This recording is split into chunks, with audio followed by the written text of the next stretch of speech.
সংসদের অধিবেশন শুরু হলেই বিএনপি কঠিন পরিস্থিতিতে পড়বে।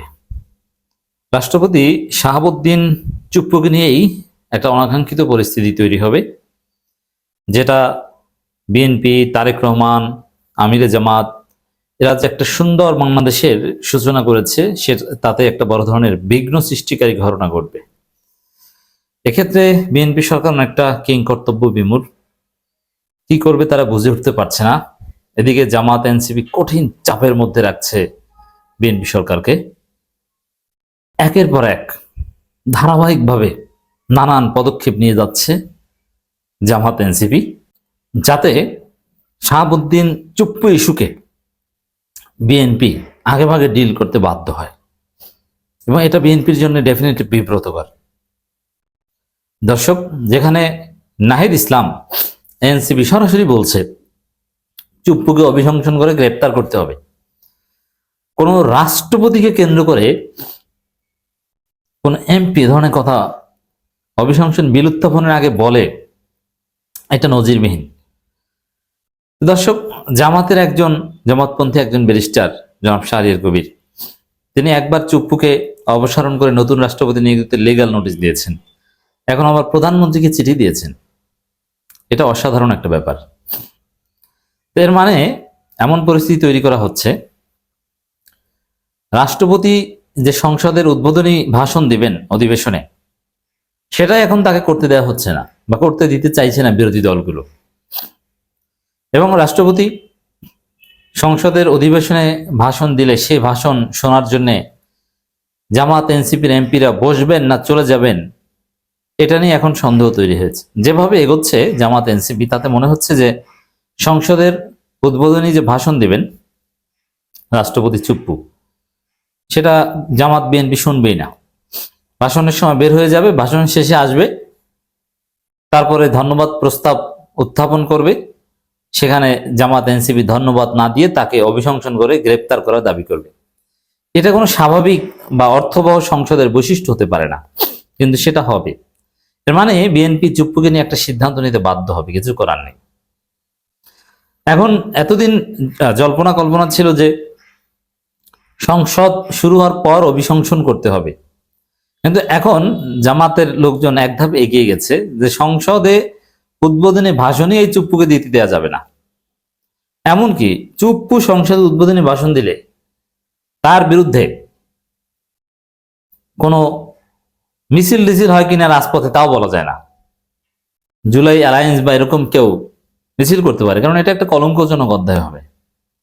তারেক রহমান এই চুপ্পুর ক্ষেত্রে রাষ্ট্রাচার মেনে যে সমালোচিত হয়েছেন, তো জাতীয় সংসদ কলঙ্কিত হবে যদি চুপ্পু জাতীয় সংসদে ভাষণ দেয়।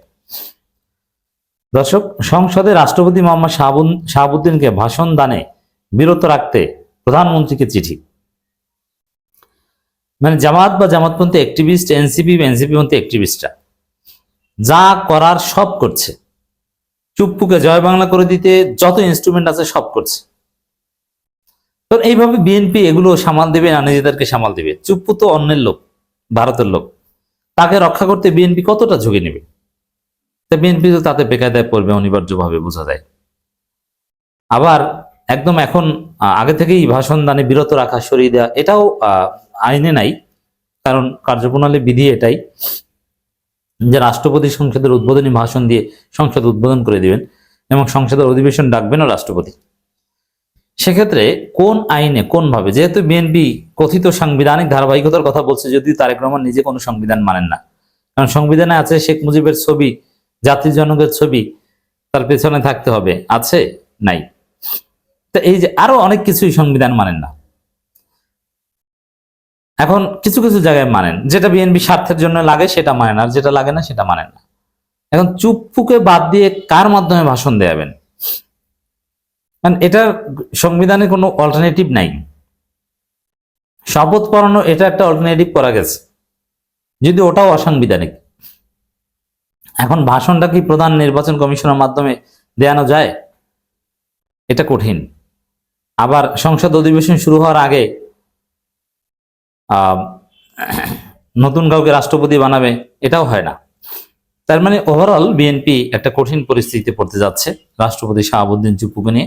সংসদ অধিবেশন শুরু হওয়ার সাথে সাথে কোনো অঘটন ঘটলেও করতে পারে। জুলাই অভ্যুত্থানের স্পিরিট সমুন্নত রাখতে, হ্যাঁ এটা ঠিক, জুলাই অভ্যুত্থানের স্পিরিট সমুন্নত রাখতে এবং জুলাই সনদের প্রতি শ্রদ্ধা প্রদর্শনের অংশ হিসেবে এই চুপ্পুকে তাকে ভাষণ দিতে দেওয়া উচিত নয়। কিন্তু দিন শেষে চুপ্পুই ভাষণ দিবেন এটা আমরা জানি, এবং জামাত এনসিপির এমপিরা হয়তো ওয়াকআউট করবেন এবং একটা পর্যায়ে চুপ্পুকে অভিশংসন করা হবে। কিন্তু তারপরও এই যে চিঠি, এটা বিএনপি সরকারকে চাপে রাখবে, এতে কোনো সন্দেহ নাই। বিরত রাখতে প্রধানমন্ত্রী তারেক রহমান বরাবর চিঠি দিয়েছেন সুপ্রিম কোর্টের একজন আইনজীবী ব্যারিস্টার এস এম শাহরিয়ার কবিরে চিঠি দেন। এর আগে চুপ্পুকে সরিয়ে দিতে, নতুন রাষ্ট্রপতি নিয়োগ দিতে লিগ্যাল নোটিশ দিয়েছেন এই শাহরিয়ার কবির। চিঠিতে বলা হয়, রাষ্ট্রপতি মোহাম্মদ শাহাবুদ্দিন জুলাই গণঅভ্যুত্থানের সময় কোনো পদক্ষেপ নিতে ব্যর্থ হয়েছে। এছাড়া তিনি বিগত আওয়ামী লীগ সরকারের বিরুদ্ধে কোনো কার্যকর ব্যবস্থা নেননি এবং এখন অনুতপ্ত হয়ে কোনো বিবৃতি দেননি।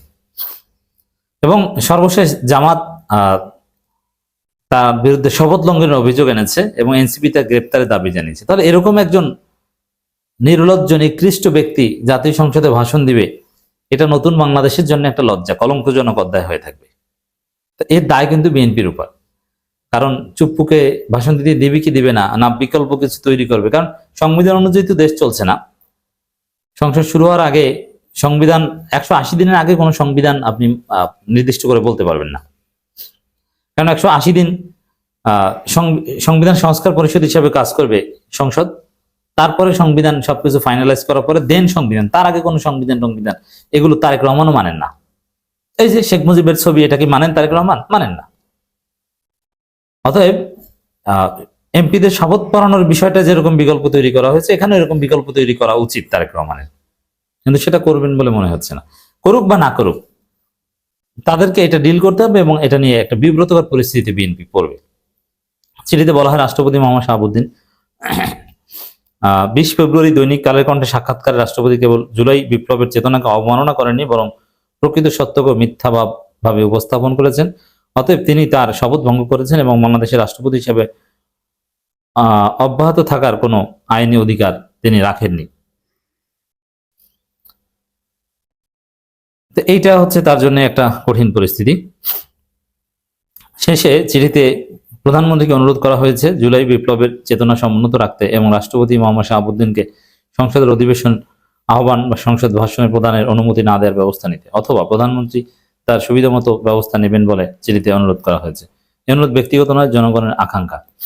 ঠিক আছে, কিন্তু তাহলে বিকল্প ভাষণটা কে দিবে? এরকম একটা সলিউশন যদি, যেহেতু ব্যারিস্টার শাহরিয়ার কবির একজন সংবিধান বিশেষজ্ঞ, আইনজ্ঞ, তিনি যদি দিতেন ভালো হতো। এখানে কি স্পিকার তো পরে, আগে নির্বাচিত হতে হবে। এখন প্রধান বিচারপতি তিনি সংসদে যাবেন, এটাও এরকমও তো কোনো নজির নেই। It's very tough. তাহলে যেটা করা যায়, প্রধানমন্ত্রী নিজেই ভাষণ দিবেন, আর একটু ব্যতিক্রমী নজির। তো এটা সত্যি একটা বিব্রতকর পরিস্থিতি, বিএনপি সরকারকে বেকায়দায় ফেলবে। তো এটা হচ্ছে বিএনপির অতীতের পাপের ফল, যে অতীতে চুপ্পুকে রেখে দিয়েছে। এজন্য এই কলঙ্কজনক অধ্যায়ের মুখোমুখি হতে হচ্ছে বিএনপিকে।